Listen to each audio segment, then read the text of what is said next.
السلام علیکم ورحمۃ اللہ وبرکاتہ۔ اللہ کے رسول صلی اللہ علیہ وسلم نے کئی دفعہ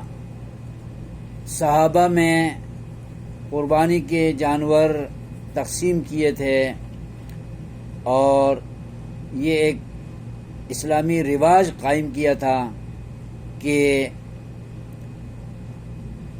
معاشرے میں جو قربانی نہ کر سکتے ہوں اور قربانی کی استطاعت جن میں نہ ہو، تو ان کی طرف سے قربانی کروا کر اجر حاصل کیا جائے۔ تو بہت سے صحابہ کو اللہ کے رسول نے ایک ایک جانور ایک ایک صحابی کو دلوایا تھا قربانی کے موقع پر مدینے میں، اور صحابی کہتے ہیں کہ میں تقسیم کرنے والا تھا، ہر ایک کو دیتا گیا اور مجھے بھی نبی پاک نے دینا تھا، لیکن جو شرائط پر اترنے والے جانور تھے، دوندہ، مسنہ، دو دان گرے ہوئے، بدلے ہوئے جانور تقسیم کر کے ختم ہو گئے۔ اب ایک بھیڑ کا بچہ رہ گیا جو 6 مہینے کا تھا،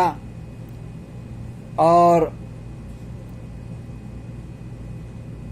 عام حالات میں قربانی کی شرائط کے مطابق نہیں تھا، تو نبی پاک صلی اللہ علیہ وسلم نے مجھے وہ عطا کیا اور فرمایا کہ شرائط کے مطابق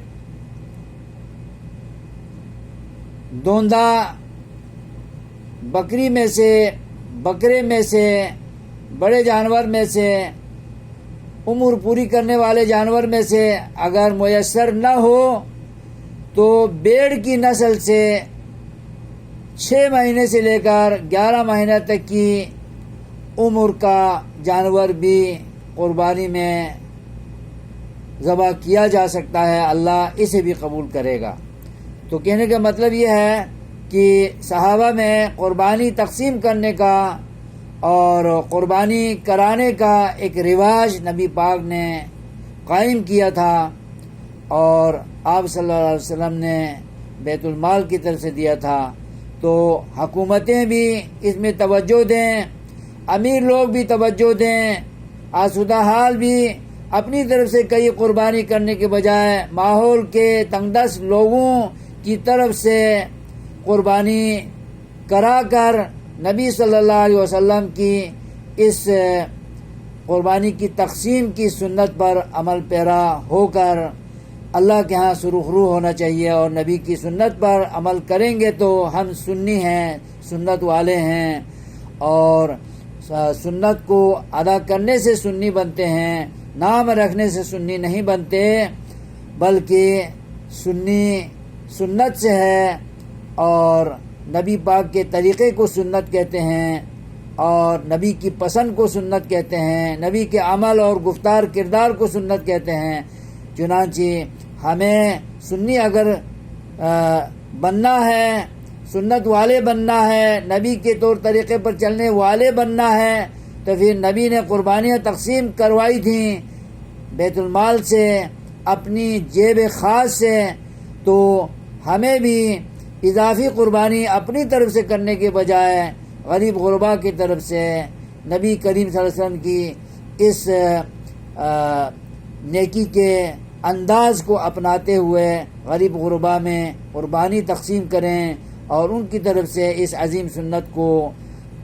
ادا کروانے کی کوشش کریں۔ اللہ تبارک و تعالی ہمیں